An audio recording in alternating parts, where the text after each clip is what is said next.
নিজের সন্তান বউ শালক সবাইরে একবারে মানে হত্যা করা, এটা কেমন ধরনের হইলে, কেমন নেশা করলে তারপরে হ্যাঁ সুস্থ না, এত সুস্থ মাথায় কাজটা করে নাই।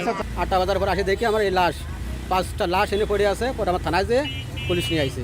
গাজীপুরের কাপাসিয়া উপজেলার রাউতকোনা গ্রামে এক বীভৎস হত্যাকাণ্ডের ঘটনায় স্তম্ভিত হয়ে পড়েছে পুরো দেশ। 8 মে দিবাগত রাতে প্রবাসী মনির হোসেনের বাড়িতে ভাড়ায় থাকা প্রাইভেট কার চালক ফোরকান মিয়ার বিরুদ্ধে তার স্ত্রী, 3 সন্তান এবং শ্যালককে নৃশংসভাবে গলা কেটে হত্যার অভিযোগ উঠেছে। 9 মে ভোরে স্থানীয় বাসিন্দারা প্রবাসী মনির হোসেনের বাড়ির নিচতলায় মেঝের ওপর এবং জানালায় ঝুলন্ত অবস্থায় 5টি নিথর দেহ পড়ে থাকতে দেখেন। নিহতরা হলেন ফোরকানের স্ত্রী শারমিন, তাদের 3 শিশু সন্তান মিম, মারিয়া ও ফারিয়া এবং ফোরকানের শ্যালক রসুন মিয়া। প্রাথমিক তথ্য অনুযায়ী পারিবারিক কলহের জেরে ফোরকান এই হত্যাকাণ্ড ঘটিয়ে থাকতে পারেন বলে ধারণা করা হচ্ছে। প্রতিবেশীরা জানান, হত্যার পর ফোরকান নিজেই তার শ্বশুরবাড়িতে ফোন করে জানান যে তিনি সবাইকে শেষ করে ফেলেছেন।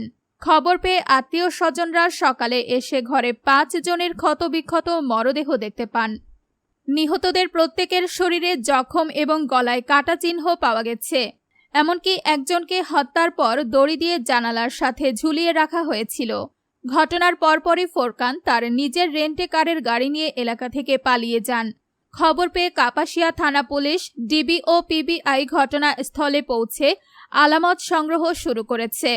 ঘটনাস্থল থেকে একটি দেশীয় মদের খালি বোতল উদ্ধার করেছে পুলিশ।